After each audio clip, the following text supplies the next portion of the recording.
Okay. All right, excellent. All right, good evening, everybody. Welcome to the Peninsula Astronomical Society, our talk tonight. We've been doing these about once every other month or so, thanks to the brilliant work of Antonio here. My name is Gary. I'm the president of the club, so I'll just say a few words about the club. We're an amateur astronomy organization here in the South Bay, been around for 75 years or more. We are the ones who run the observatory at Foothill College. So there's a public viewing, free public viewing every Friday night and Saturday morning when it's clear. We also have telescopes, a number of really nice telescopes that we can loan out to members for free. Membership is a nominal 25 bucks, I believe, for the year. So if you are interested in learning more, talk to any of us, myself or Antonio here, we'll tell you more about it. And with that, I'm going to pass it over to Antonio to introduce our speaker. Yeah, well, thank you. Thank you, Gary. So all of you know about the eclipse that happened like a couple weeks ago, right? We're all astronomically savvy.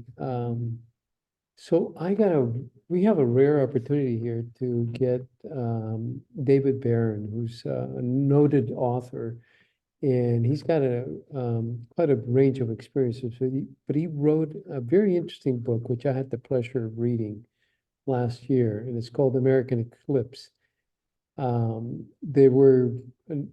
have been and will continue to be a number of eclipses across the United States, but this one was quite notable for a number of firsts, among them a woman astronomer really led a team of excellent women astronomers. It happened all in Colorado, and I wanted to steal too much of the story from David. But I'm super thrilled that he agreed to speak to us about this particular eclipse, what happened. And there's a cast of characters. It isn't just a woman astronomer from Maria Mitchell. There's many other recognizable names. So with that, it's my pleasure to introduce David Barron. Thank you very much, and it's all yours, David. Thank you, Antonio. So, and I don't know, I'd love to see the room. Is it possible to Oh, turn? yeah. You want who I'm like talking audience to? feedback? Let me see if we can. Oh, well, See the ceiling? but, you know If what? it's not possible, that's okay. No. I can do it slightly differently. What I'm gonna do is join on the phone and see if I can give you visual feedback. I don't mean to cause trouble. That's all right. No, we're good. Let me shoot.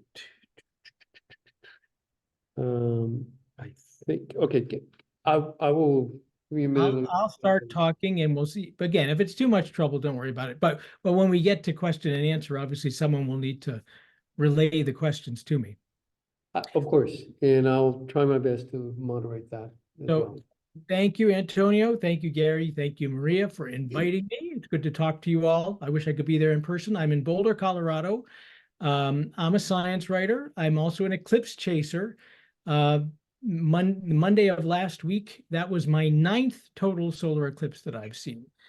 So I'm pretty passionate about this. And I will talk to you about the book that Antonio mentioned, which first came out in 2017 and was re-released for obvious reasons just a couple months ago because of the eclipse that came up on April 8th. And if I were in the room and could see you all and we could have a chat, I would ask who all went to see the total eclipse last week. I assume some of you did. Yeah. A number of hands have come up. Oh, great. Yeah, and I know for a fact 2 of them I personally met right in Texas. That's great. I was in Waco, and maybe at the end of the Austin. when we get to just to chatting, I'd love to hear more about what you all did, and I'd be happy to talk to you about my eclipse. I will try to join this one. And my formal remarks will be about a half hour, maybe a little less. I've got a bunch of slides to show. But before I get to the formal part of the talk, I thought it would be nice to start informally and just to talk about how I became an eclipse chaser and how I came to write my book. So it all starts 30 years ago. Back in the 1990s, I was a science correspondent for NPR. And in May of 1994, there was a solar eclipse, a partial solar eclipse. Actually, technically, it was an annular eclipse that was set to cross the country, and I was assigned to do a story about it for the morning edition. Well, in the course of my reporting, I interviewed a solar astronomer who knew all about eclipses. Some of you may have known him, Jay Pasakoff. He taught at Williams College in Massachusetts. And I interviewed him about this annular eclipse and what was going to happen and how to view it. But Jay emphasized that as interesting as a partial eclipse is, even an annular eclipse, it is nothing compared with the awe-inspiring beauty of a total solar eclipse. And Jay, oh, now we're getting feedback. Jay described to me what a total solar eclipse was like quite vividly. And he really made me excited about it. At the end of the interview, he said something that I'll never forget. He said, before you die, you owe it to yourself to experience a total solar eclipse. And he said it with such sincerity and such passion that I took him seriously. And so I started to investigate it. Well, I discovered that a few years later, in February of 1998, there was a total solar eclipse that was going to cross the Caribbean. Okay. And so I went down to Aruba to see what this was all about. And also I figured going to Aruba in February sounded like it would be fun anyway. So I was out on the beach behind the Hyatt Regency waiting for the show to begin. And I was out there with my eclipse glasses and I watched the partial eclipse progress as the sun shrank into a crescent. And then at the moment of totality, when the beach went dark and everyone started screaming, and I took off my eclipse glasses and I looked into the sky, I just felt like I'd been transported to another planet. This was a sky I had never seen before, twilight overhead, while it was like an orange sunset all around me, 360 degrees. I could see several planets as well as a sun that looked nothing like any sun I'd ever seen before. And the solar corona that year was just glorious. It looked like to me, it looked like a big cotton ball that someone had taken and stretched out with their fingers on either side. There were these streamers coming out on either side. And for those who have never seen a total solar eclipse, if you've never seen the solar corona with your naked eye, it's just the most dazzling sight in the heavens. But what I really remember is seeing the sun and the planets together. So I felt like I'd left our solar system and I was looking back and I could see the planets as they were orbiting the sun. And I just felt connected to the universe in a way that I never had felt before. It was, I'm a science guy and I tell you, it was spiritual. And I got hooked. And after 174 seconds of totality, when the sun came back and the blue sky returned, I was changed. I was changed in two ways. First of all, I became an eclipse chaser, and now whenever I can afford it and the eclipse is going someplace where I think I've got a reasonable odds of seeing it, I will head off to stand in the path of totality. But also, as a science writer on that beach in Aruba in 1998, I decided I wanted to write about this. I wanted to bring to a broad public the thrill of a total solar eclipse. And I knew in 1998 that I wanted the book to come out in 2017, because that was going to be the next time a total solar eclipse would cross the United States. So I had 19 years to figure out what this book would be. And over the years, I was kind of pondering what I wanted to do. Now, I didn't want to write some dense scientific book. Even though I'm a science writer, I write for a general public, and my goal is to get people who don't even think they care about science to read about science. I didn't want to just write some general how-to guide to chasing eclipses. That's a fine book. That's not what I wanted to do. I wanted to find a really good human tale, just a story that could, again, that was just a good tale on its own, but that along the way I could teach about eclipses. And so I started to look around for a really good eclipse story to tell. And it just so happens the story I found comes from the part of the world where I live, and that is the Rocky Mountain West. So the West is, of course, a landscape filled with history and legends. The gunfight at the OK Corral, the Battle of the Little Bighorn, Buffalo Bill, Calamity Jane. It's sometimes hard to distinguish where facts end and fiction begins. Well, I came across a particularly puzzling tale from the Old West. Now, I live here in Colorado, but if you drive north to Wyoming, then west over the Laramie Plains and cross the snowy range of the Medicine Bow Mountains, you'll come to the Sierra Madres. And this is where you'll find Battle Lake. And here on the shoulder of State Highway 70, you'll see a historical marker. And here is what it says. Thomas A. Edison camped near this spot in 1878 while on a fishing trip. It was here that his attention was directed to the fiber from his bamboo fishing pole, which he tested as a suitable filament for his incandescent electric lamp. Well, the claim, put more plainly elsewhere, is that it was here in Wyoming that Edison, in a flash of inspiration, devised his light bulb. Well, this was intriguing, and I wanted to know, is that true? Well, what better place to look than True West magazine? And indeed, back in the 1960s, they ran an article on this. It is a fact that Edison came to Wyoming in 1878. He did go fishing at Battle Lake. And what brought him to Wyoming? Well, he was in the West with a bunch of astronomers, and they had come to observe a total solar eclipse. And Edison is second from the right in that photo, and I'll zoom in on him a little bit later. So I decided to look into this, to delve into the archives, to go back in time, to learn why Edison came for the eclipse, who were his companions, why was the eclipse so important, and what lasting impact did it have? Now, let me say right off the bat that the light bulb story is a legend. Edison did not invent the incandescent lamp in Wyoming, but the true story is no less compelling. As I discovered, and as I write in my book, Edison and others who went west in 1878 did change America in some profound ways, and the eclipse was the catalyst. So let me tell you the true story of the scientists who raced to the American frontier for the total solar eclipse of 1878. So first, some context. In 1878, the general outlines of modern America were already in place. Our national borders looked like they do today. The Civil War was over. The nation had 38 states. In fact, the most recent addition was my state of Colorado. We were a vibrant, can-do nation, population 50 million and growing fast. We were building big cities, and we were spreading west. The mindset, the rallying cry was manifest destiny. The Transcontinental Railroad had recently been completed, opening new territory to settlement and sparking clashes between the pioneers and Native Americans. We were a rapidly developing adolescent nation. We had just celebrated our 100th birthday, and we were, you might say, intellectually immature. Europe was the center of Western culture. That was the place where respectable literature and music and art was produced, and Europe led the world in science. In fact, Europe led the world in chasing eclipses. So let me just get a few basics out of the way. You probably all know this, but a solar eclipse occurs, of course, when the moon passes directly between the Earth and the sun, which means the moon casts its shadow on the Earth.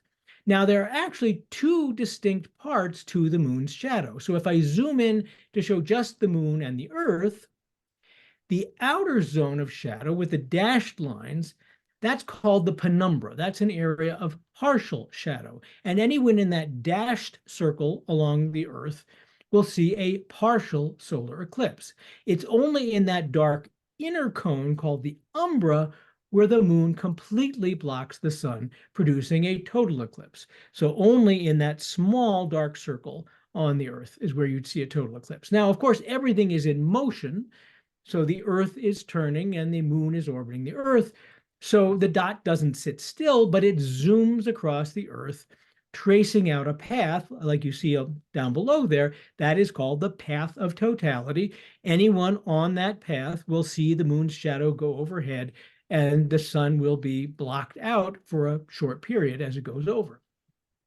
Now, total solar eclipses occur about once every 18 months somewhere on the planet. So over time, if you map them, they trace out paths that look sort of like you took some spaghetti and you threw it at the globe, like this. So these are the tracks of total solar eclipses, all total solar eclipses, from 1842 to 1893. And this era, the second half of the 19th century, was a particularly important time. It's in fact been called the golden age of eclipse expeditions, because eclipses were not merely natural spectacles for people to marvel at, but they were keenly important for science at this time. You see, astronomers were just starting to unravel the mysteries of the sun. What is this great ball of fire at the center of our solar system? What is it made of? What fuels it? And there were certain studies of the sun that could only be done during those brief few minutes of a total solar eclipse. And that's because during a total eclipse, the super bright surface of the sun is blocked, and that allows scientists to look closely at what surrounds the sun, these flame-like features called prominences, or the ethereal corona. So during this era, whenever a total eclipse was predicted, like this one going over India in 1871, astronomers took their telescopes and spectroscopes and other equipment and headed off to sit in the path of totality. They'd hope that clouds didn't show up, and they'd frantically conduct their observations in those 2 or 3 minutes of midday darkness. And this is a British team in India in 1871. Now, the United States did launch some eclipse expeditions too, but the Europeans were the leaders.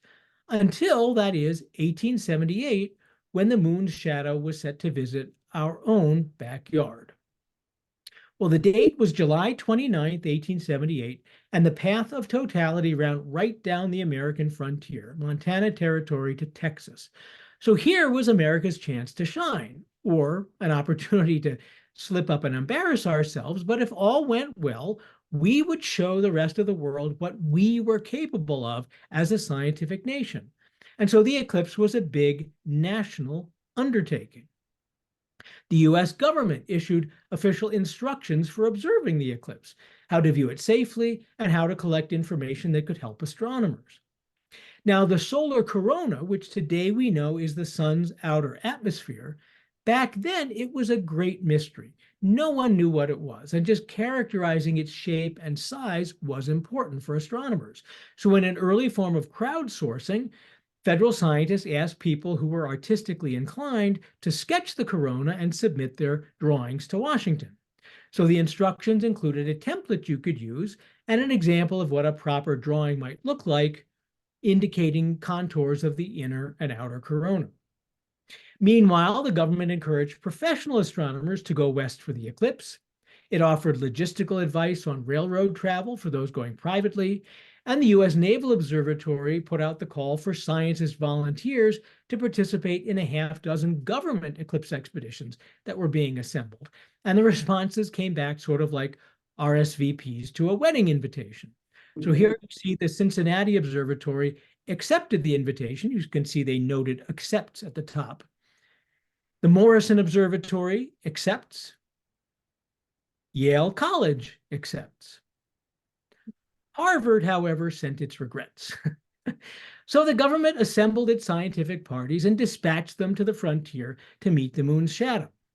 This is one Naval Observatory team in Colorado that set up its telescopes on the roof of a hotel in a gold mining town in the Rockies. And actually, I think the gentleman right there in front is Edward Holden, who was the original director of the Lick Observatory. But this was when he was younger in 1878. Also, Denver was in the path of totality, and that's where a team from Princeton camped out for a month preparing for the eclipse. To the north, in Wyoming, this camp was established by the U.S. Naval Observatory right beside the Transcontinental Railroad, and you can see there on the right a makeshift observatory, just a temporary shack with telescopes sticking out and a canvas removable roof. And also in Wyoming, of course, was this group. So let me talk about this extraordinary collection of talent that gathered in the rough and tumble railroad town of Rawlins, Wyoming. And I'll mention just a few of these esteemed individuals. So if I zoom in here on the right, again, second from the right, that is Thomas Edison. And I'll get to him in a moment. But next to him on the far right, that is Norman Lockyer. Now, Norman Lockyer was a British astronomer. He was the man who famously identified the element helium in the sun at a time when it had yet to be discovered on Earth. He was also the founding editor of the British journal Nature, which of course remains one of the top scientific journals in the world. Well, on the other side of Edison, a few folks down, this large fellow standing next to his wife, Annette, is James Craig Watson. Now, Watson was a professor of astronomy at the University of Michigan. This was his domain, the paradoxically named Detroit Observatory, which was in Ann Arbor. And Watson was known as a planet hunter. Now, if you were to look at a solar system chart from that era, like this one from 1846, you'll notice that the planets look somewhat different from the way they do today. So first, if you zoom in a bit on the region between Mars and Jupiter, you'll see some additional planets. So it goes Mars, Vesta, Juno, Ceres, Pallas, Jupiter. Well, that is the asteroid belt, and those are asteroids. Well, back then, these tiny worlds were considered planets. They were called minor planets, but they received names just like the major ones, and finding them was a big deal. Well, James Craig Watson had a knack for discovering asteroids. He was one of the top planet hunters in the world. Now, if I zoom in even closer to the sun, you'll see something more perplexing, and that is between Mercury and the sun, there's another planet, Vulcan. Well, at the time, Vulcan was a hypothetical planet. Many astronomers believed that it had to exist because Mercury's orbit didn't make sense otherwise. Mercury acted as if there was some mass between it and the sun tugging it along. Now, no one had ever reliably seen Vulcan, but that wasn't really a surprise. If it's that close to the sun, it will set with the sun and it won't be in the sky at night, and you can't see it in the daytime because it'll be lost in the sun's glare. Well, about the only time you might be able to see Vulcan would be during a total solar eclipse, during those few minutes when the moon completely covers the surface of the sun, enabling you to look at what's right next to the sun. So James Craig Watson came to Wyoming in 1878, determined to find Vulcan. Now, as for Thomas Edison, he was just 31 years old in 1878, but he was already a global celebrity due to a recent invention, and that was the phonograph. This simple contraption with a hand crank and tin foil to record sound was an absolute sensation. Before Edison, no one imagined that it would ever be possible to capture and release sound at will. Edison was hailed as a genius. People called him a wizard. Indeed, they called him the Wizard of Menlo Park because he was working at his famous laboratory in Menlo Park, New Jersey at that time. Well, this was a ridiculously productive and creative period for Edison. He was constantly dreaming up strange and wondrous inventions. There was the aerophone, an enormous loudspeaker that he suggested could be installed in lighthouses to shout warnings at ships. There was the phonomotor, which used the power of the voice to turn a wheel. And there was this thing, the tasimeter. Now, the tasimeter was an extremely sensitive heat detector, basically an electric thermometer that Edison claimed could measure changes in temperature as small as 1/1,000,000th of a degree Fahrenheit. Today, we would call the tasimeter an infrared detector. Well, it was an astronomer who had encouraged Edison to invent this device, and several astronomers wanted to get their hands on them for the eclipse because they wanted to point it at the solar corona to see if that mysterious halo gave off heat as well as light. Well, in the end, Edison decided that he would go to Wyoming and do the experiment himself. He wanted to prove that he was not just an inventor, but that he was a serious scientist. But these were not the most serious of surroundings. This was the Wild West, after all, and Edison ended up attaching his dosimeter to a telescope and setting up his equipment in that little shed in the back there that looked sort of like an outhouse. It actually was a hen house that he retrofitted into his makeshift observatory. Now, there were dozens of notable scientists who came west to observe the eclipse, and in my book, I write about many of them, but the main characters I focus on are Edison, Watson, the planet hunter, and a third scientist who traveled to the frontier with very different intent. And her name was Maria Mitchell. Now, Maria Mitchell was by far the best-known female scientist in America in the 19th century. She first came to prominence in 1847 when she discovered a comet and earned a gold medal from the King of Denmark. Well, by 1878, she was teaching astronomy at Vassar, the pioneering all-women's college. Well, no surprise, Mitchell was a staunch advocate for women's higher education. And this was a time when women's colleges were coming under fierce attack. You see, in 1873, a sensational best-selling book came out that claimed that college education could ruin a girl's health. It was written by a Boston doctor, Edward H. Clark, who argued that by taxing the brain, education sapped energy from other parts of a girl's maturing body, including her reproductive organs, and therefore higher learning could turn female college students into sterile, masculine invalids. And I'm not kidding. Education, he wrote, could result in, quote, a dropping out of maternal instincts and an appearance of Amazonian coarseness and force. And it gets worse. Such persons, he wrote, are analogous to the sexless class of termites. Well, Maria Mitchell believed that this was ridiculous. She encouraged young women to use their brains in her astronomy courses at Vassar. But that wasn't enough. She needed to convince American society that Dr. Clark's book was rubbish. So in 1878, she did something remarkable.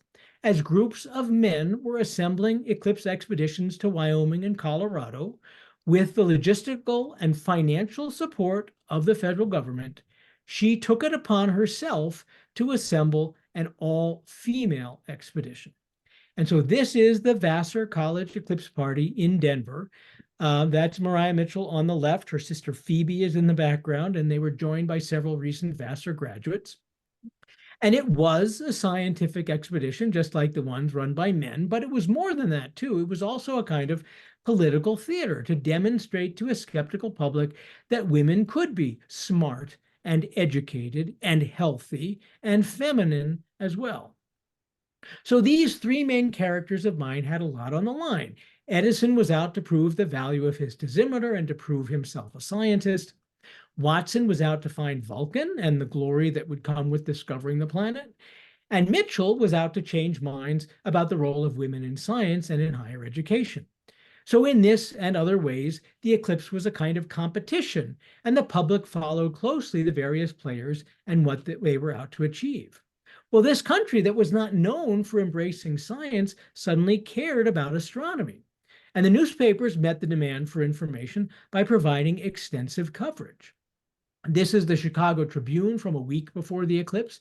It offered a map and diagrams, and the paper described what the scientists were up to. And although Chicago was outside the path of totality, people were keen to get a front row seat. So there were advertisements for eclipse tours. Just like today, the public headed to the path of totality. And the destination for most eclipse tourists that year was Denver. The city was overrun with visitors. The hotels ran out of rooms, so guests were left to sleep on cots in hotel parlors and dining rooms, and one gentleman reportedly slept on a billiard table. The public procured eclipse glasses. Now, there were no mass-produced glasses with mylar lenses back then, but newsboys took shards of glass and smoked them over flames, and they collected pieces of colored glass. You can see this guy's holding a pane of blue glass to look through, and they sold them on street corners. "Here's your colored glass for seeing the eclipse," the newsboys cried. And mind you, this is verbatim from an 1878 article. "Genuine French imported Mazarine blue, London smoke and bottle green, 3 kinds, 3 cents each, or 2 for 5. Well, I have to say, immersing myself in this history was great fun. Reading old newspapers and scientific reports cast me back in time, and I enjoyed tracking down what remains of that era as I retraced my character's footsteps.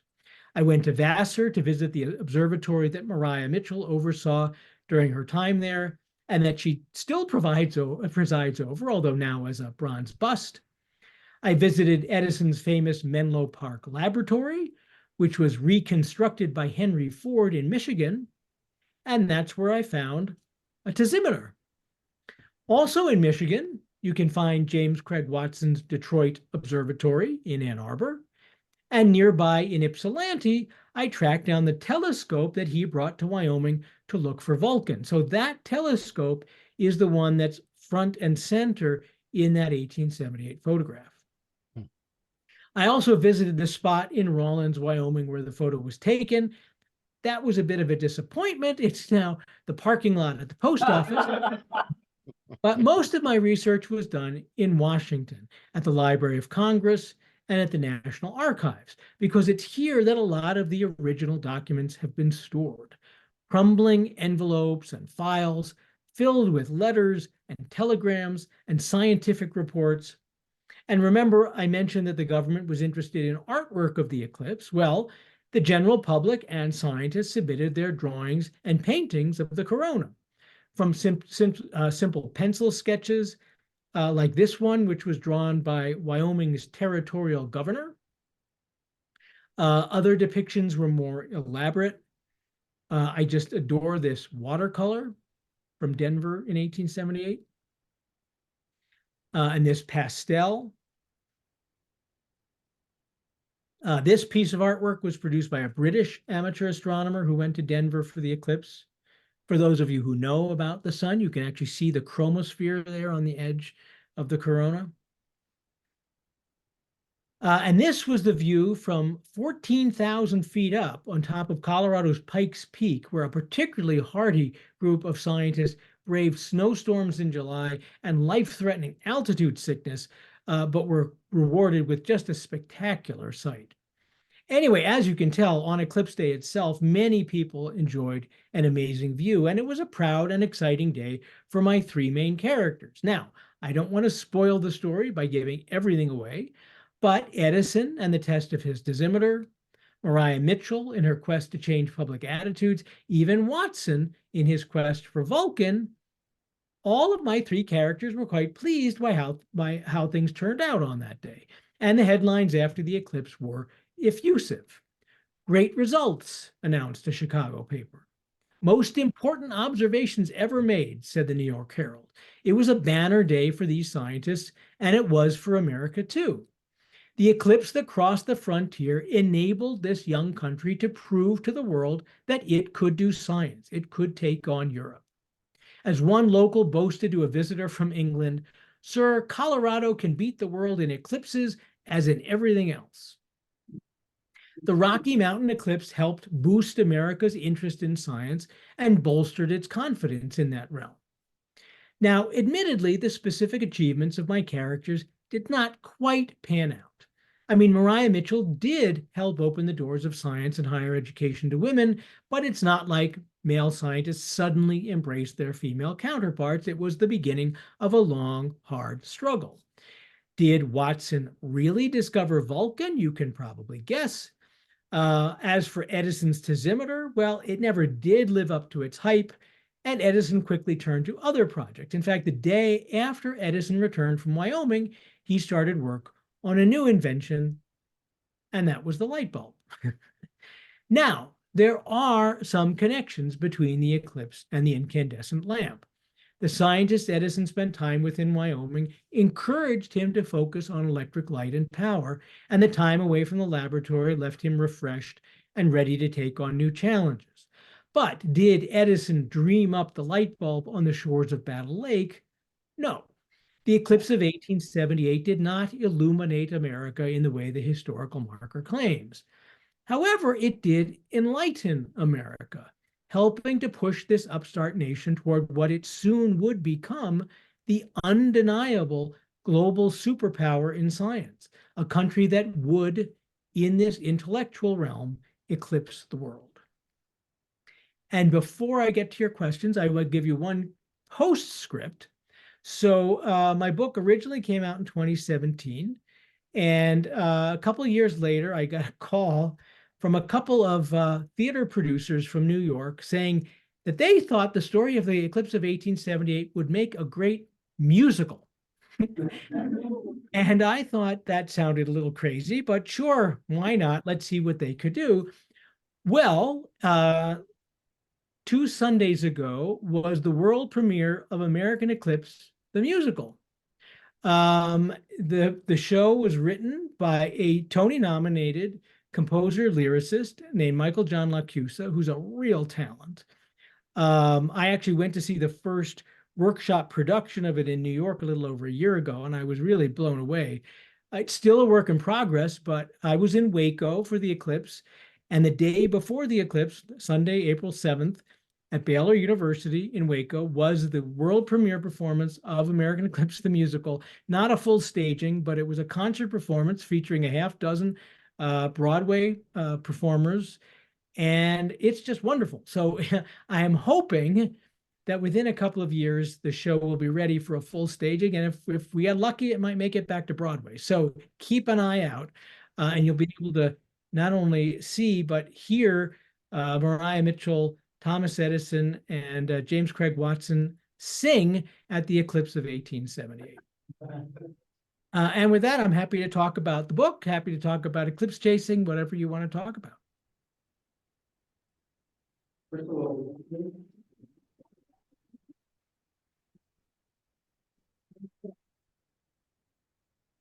That was quite delightful. I had can tell you've done quite a bit of research. I bet you there's more than just what you put in the book.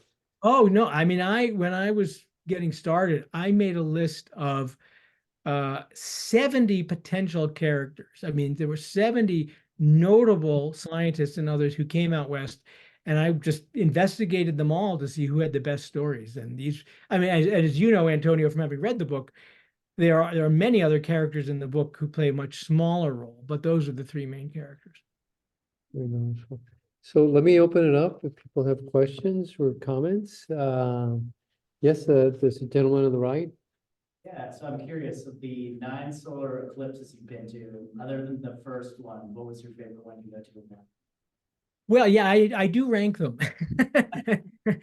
And actually, the one I saw just two Mondays ago, I rank as my 3rd best. Well, I'll get to my 2nd in a minute, but when I was in Waco, the forecast was terrible, and I belong to a solar eclipse chasing listserv and many Facebook groups, and a lot of people who had gone to Texas were abandoning Texas and going to Ohio and Indiana and New England because the forecast was so bad. But I was stuck in Waco because I was there for the musical, and also because I had 14 family members with me, and I pretty much resigned myself to not seeing it. But actually, the skies were partly cloudy, and I saw all 4 minutes and 8 seconds of totality in the clear, as well as Jupiter and Venus flanking the sun. And it's just, I don't know, the corona was really dazzling. But my 2nd favorite was the one I saw in 2019 in Chile. And there, again, for those of you for those who don't chase eclipses and see multiple ones, the corona looks different every time. And the one in 2019 reminded me of the one I saw in 1998. It looked like, this one looked sort of like a flower with 2 big petals coming off on either side, and it was sitting out over the Pacific towards sunset. It just was dazzling. But they're all special in their own way. Okay, go ahead, lady in the back. Oh, yeah, the pictures that the government asked people to draw of the eclipse, did they end up contributing anything to science, or were they just nice?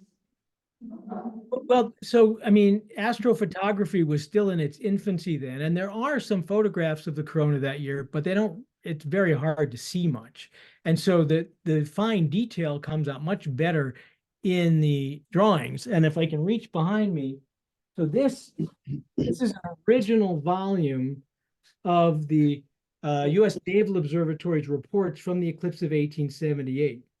And in the back, it's just all drawings of the corona. Oh, wow. These are drawings by the scientists, but the drawings were, everybody saw it differently.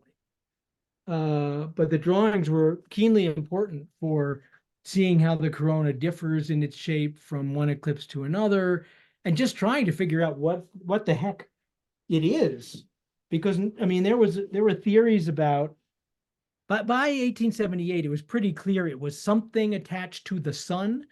But it wasn't that long before that there were theories that the corona had nothing to do with the sun, that maybe it was actually the moon's atmosphere backlit by the sun during a total eclipse, or maybe it was just some sort of optical illusion created by the way the light's refracted in our own atmosphere. But no one knew what it was. There was one character in my book who's sort of a secondary character named Cleveland Abbey, who was both an astronomer and an early meteorologist. And he had a theory that the corona was actually streams of meteors falling into the sun, because no one knew anything about nuclear power, nuclear fusion. There was a great mystery about how the sun found its energy. And one theory was, well, maybe there's material falling in constantly, and the rain of material was generating the heat. So just the shape of the corona, whether the light was polarized, and the tosimeter, which didn't work that well, but to study was there heat coming off as well as light. These were all just clues to try to figure out what the corona was.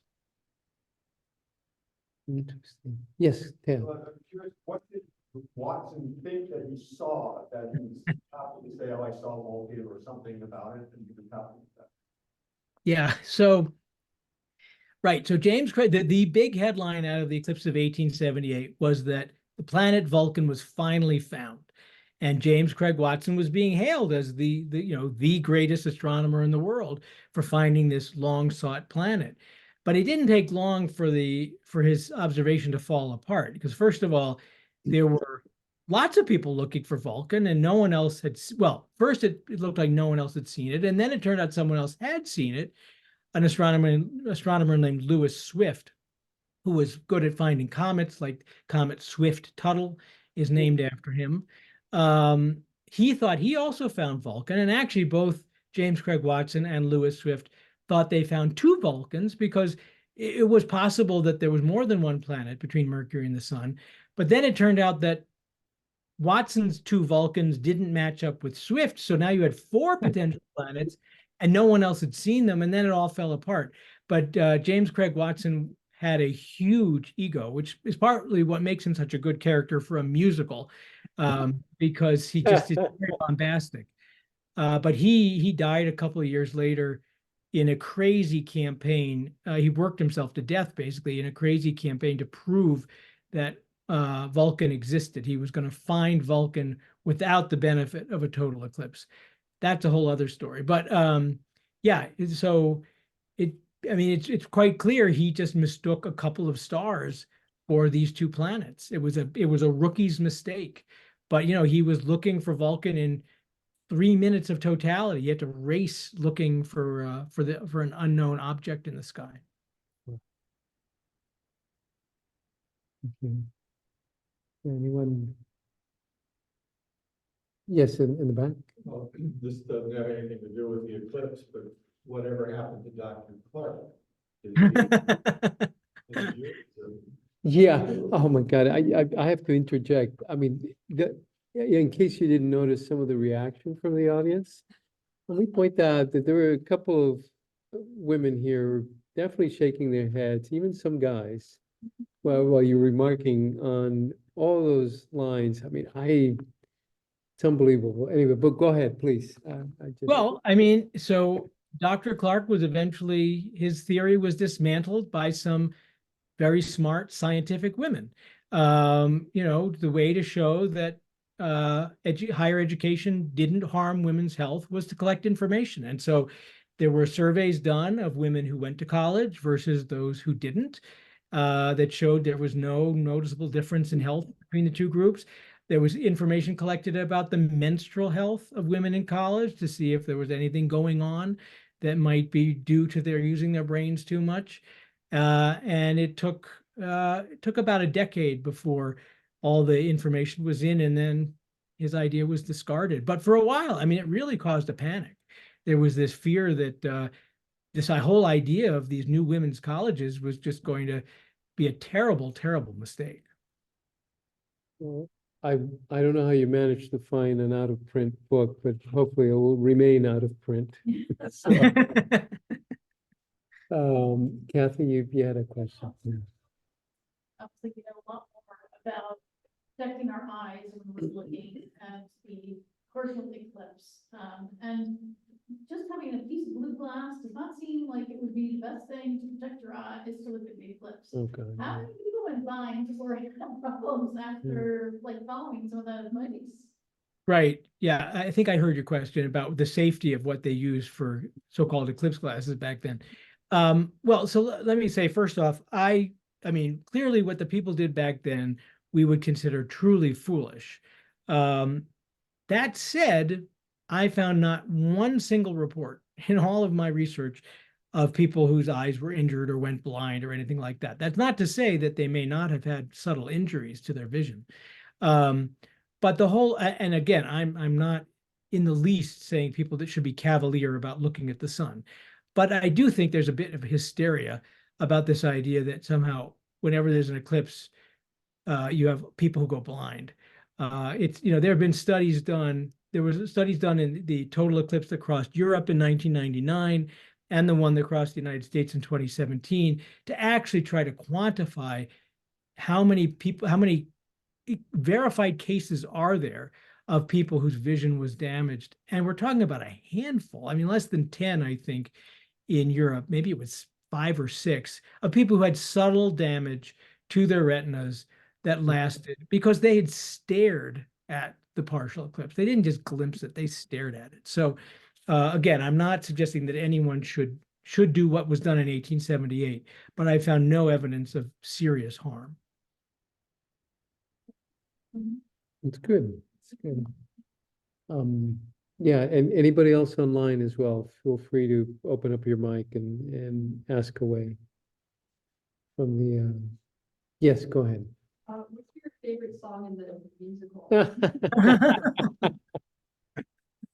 Well, I have to say, when I first saw the workshop production of the musical in New York a little over a year ago, I mean, it was a weird, wonderful out of body experience because at times I was hearing my own words sung back at me from my book. And the climactic number, which is sung at Totality in 1878, the song is called Eye of the Cosmos, and that comes directly from my description of Totality in 1878. It's just a beautiful song. And I mean, it gave me chills. I mean, and I actually came to appreciate that because I was sort of, I was wondering, would the idea of my book on an eclipse translate to this completely different medium? And I actually think that music is the perfect way to convey the beauty of a total eclipse. Because what I find with the total eclipse and a lot of people is this real sense of harmony and unity, this sense of us all being one, us as human beings on this one planet in this one universe. And what better way to convey that than through harmony? And so anyway, it's a wonderful song. And at the total eclipse, at the performance in Waco, the day before the total eclipse last week, at Totality, during this song, there were several of the performers and people in the audience who were tearing up because it's just a beautiful song. Well, the next day, so on April 8th, I ended up watching the eclipse with all these theater people, with these Broadway performers and the composer and others. This was their first chance to see a total eclipse. And at Totality, they started to cry. And it was like, it was life imitating art. It was astonishing. So anyway, so that song is my favorite, but there are many wonderful numbers. As in many musicals, there are sort of songs where the characters introduce themselves and they sing about their desires. And James Craig Watson, who, as I told you, was a real arrogant jerk.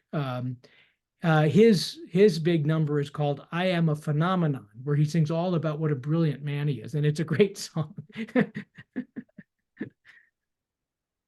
Wow, such modesty. Please go ahead. Anybody else? Yes, go ahead. Maybe a little off topic, but still curious. How did you get into science writing? How did I get into science writing? Well, it's a good question. So when I was in college, I mean, I loved the sciences. I double majored in physics and geology in college, but I spent all my time outside of classes at the campus radio station. I was a huge public radio fan.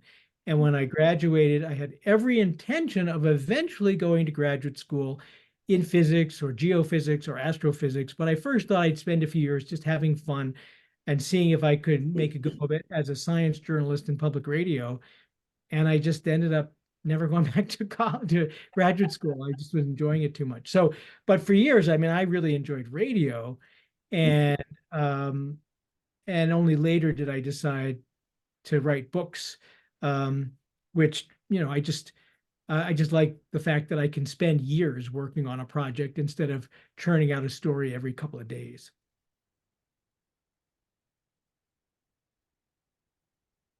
Yeah, so I'm particularly impressed with the amount of, I know you must have done a massive amount of research. How many years were you working on this? It took me 5 years. So, I mean, I spent the first couple of years doing the preliminary research while I was holding down a full-time job. So, I mean, the way things work generally with nonfiction publishing is in order to get a book contract and then hopefully in advance to write the book, you first have to write a book proposal. And I spent 2.5 years writing a book proposal that was 100 pages long.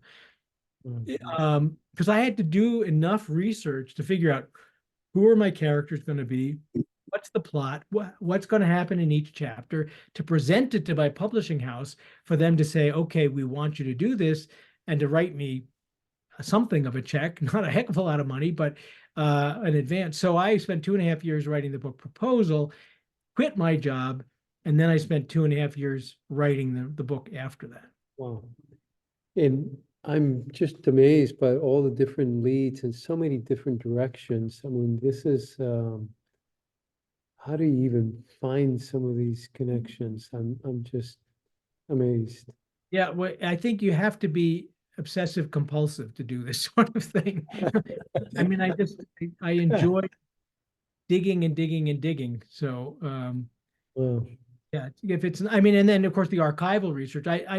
This was my second book. My first book was on a completely different topic and was more contemporary.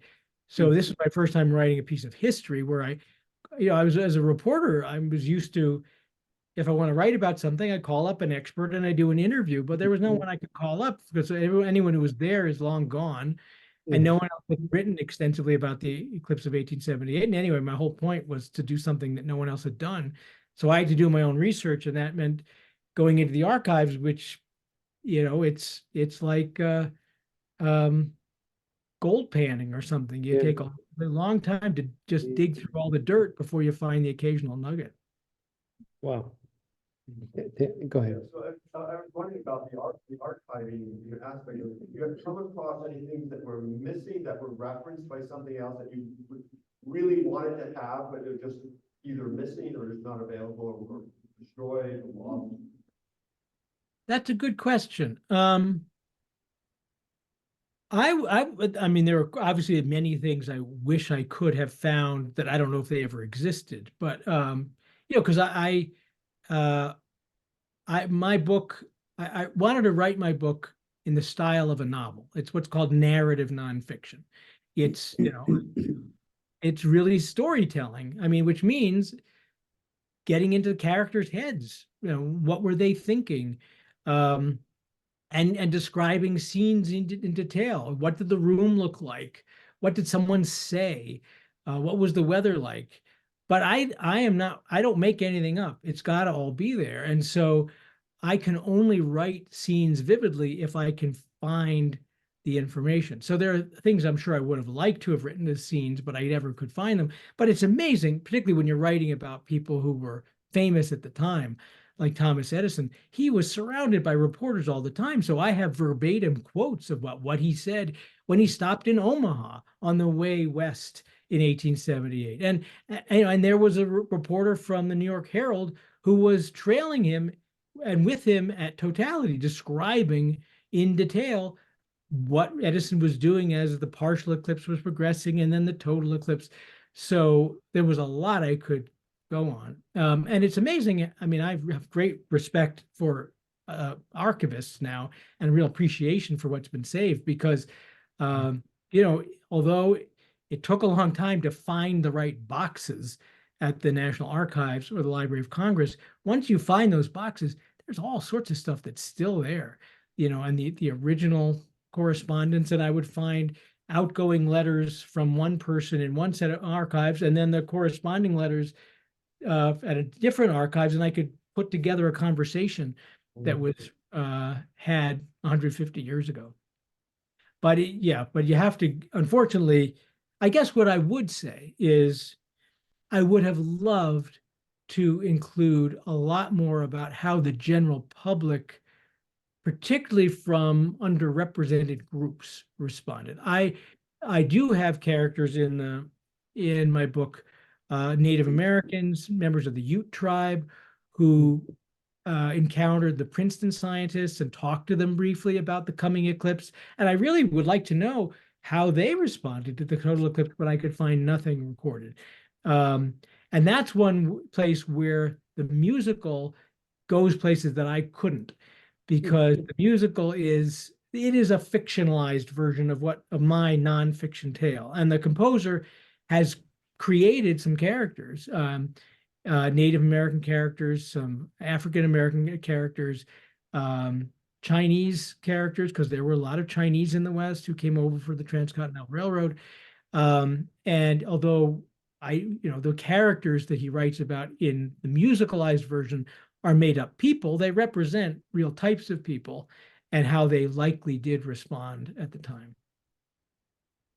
Fascinating. Wow. Any further questions? And also online as well, feel free to speak up. I'll ask a question. I'm curious where you're going next. What's the next eclipse you're planning to For the attend? next eclipse, well, of course, I have to go where they are. So then 2026, we'll go from Greenland to Iceland to Spain.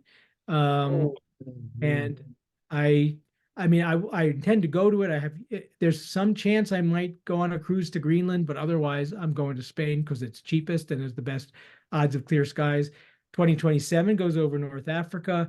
You know, the place to be is Luxor, Egypt, which is right in the middle of the path of totality, but it'll probably be 120 degrees in August.